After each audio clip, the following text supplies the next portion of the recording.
Howdy folks, welcome back to the channel and welcome back to another episode, actually the episode which marks the beginning of a brand new series this time, as one of you guys requested me. I am trying to bring France to victory, to play France not as the nation that gave up in 1940, but yeah, I will try to do something different this time. So, like every nation in HOI4 Black Ice, France is extremely difficult to play if you don't know how to play it. And since I didn't know how to play it, it took me, I think, 6 or 7 attempts to actually find a possible strategy. First of all, I slowed it down just to have enough time to tell you this. I had to modify the Black Ice focus tree for France because I wanted to actively intervene in the Spanish Civil War, but this was not possible because in order to send volunteers in a nation fighting a civil war, you need to have the same ideology. And because this is one of the in-game rules, I could have also set same ideology and other options. Having the same ideology was the easiest part, and let's say by setting this socialist government in Spain, this would have finally allowed me to send volunteers as France. And because within the standard focus release is not possible, and I think this is something that the developers of Black Ice should address. Now, France starts with some pretty bad modifiers, or also known as national spirits.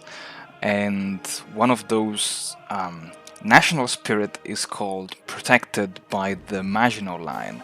And this is actually really important to take into account because this has a minus 25% of attack and defense on known core territory. And I tried to play in the Spanish Civil War with this modifier, and I mean, compared to my first Italian intervention, this time the French motorized troops fought extremely bad.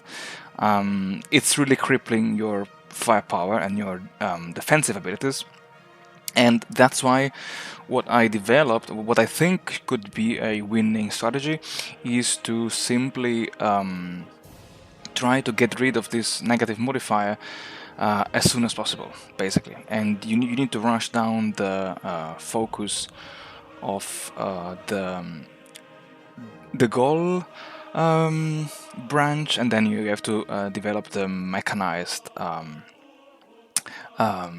doctrine or something like that, yeah, basically.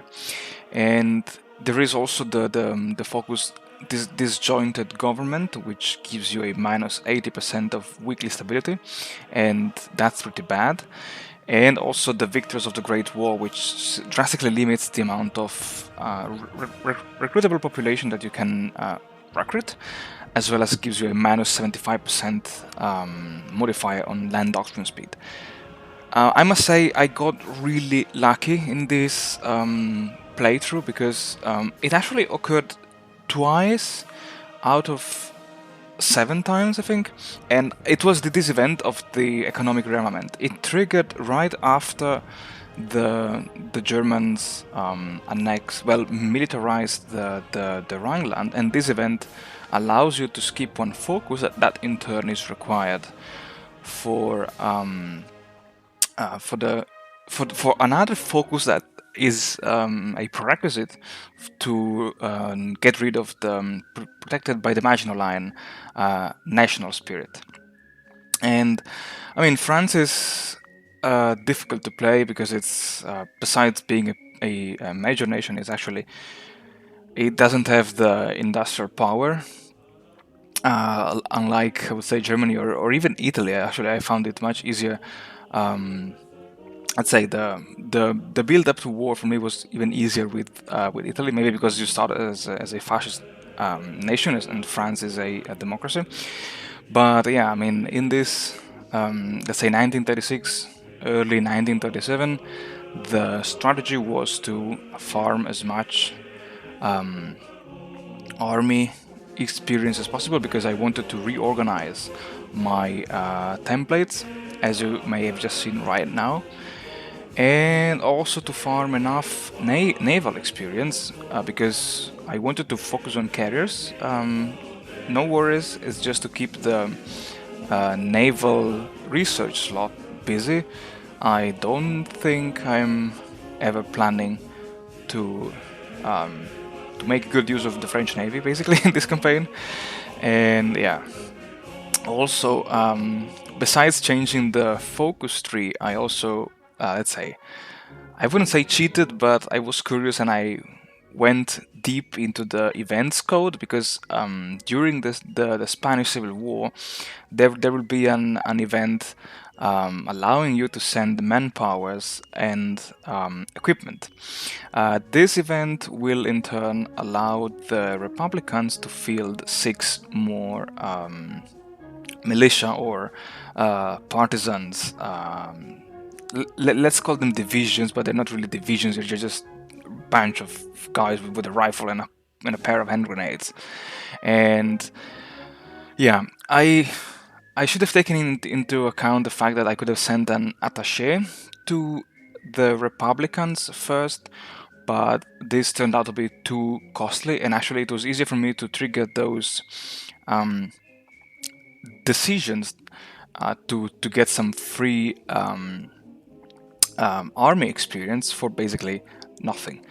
And yeah, in regard to the templates, what I can say already spoiler from now on is that I noticed that the French do have a battalion of motorized heavy artillery in their motorized divisions, and I did some play test, and actually I noticed that by combining this motorized heavy artillery battalion and the motorized logistics, I mean those two kind of equilibrate each other because the heavy artillery battalion is quite expensive in terms of supply consumption, but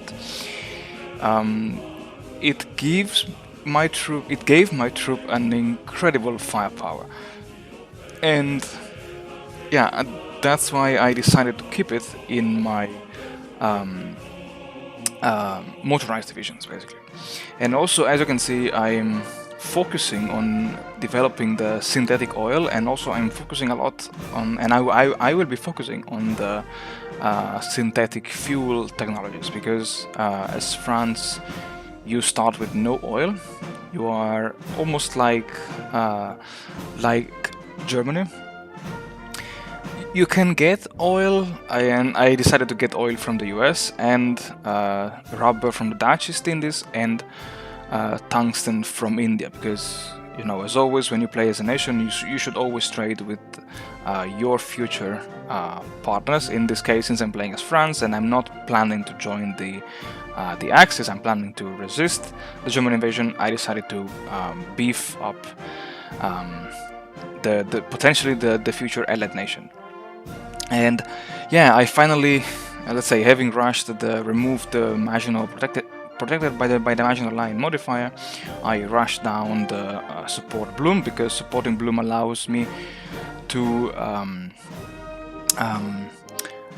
actively intervene in the Spanish Civil War, and that's also why I created this extra army theater, in which I gave it the highest priority in terms of reinforcements and supplies, and I've put there the first 3 motorized divisions of the French army. The time is running low because, as you can see, the phalangists are winning in Spain, so it's time to see if we could turn the tide, at least in Spain, because having a Republican Spain or even a Communist Spain is, I think, in my opinion, much better and more, let's say, safer, let's say, compared to having a fascist Spain that could maybe backstab you while you are busy fighting the Germans and the Italians on the Western Front. And yeah, with this, I think it's already time to say thank you very much for watching, guys, and I'm looking forward to the next episode. And if you are a veteran of France, you know how to play France in Black Ice, just let me know, and please don't write, oh, just give up, because no, I'm not giving up. Anyway, thank you very much for watching, stay safe, take care, and see you soon.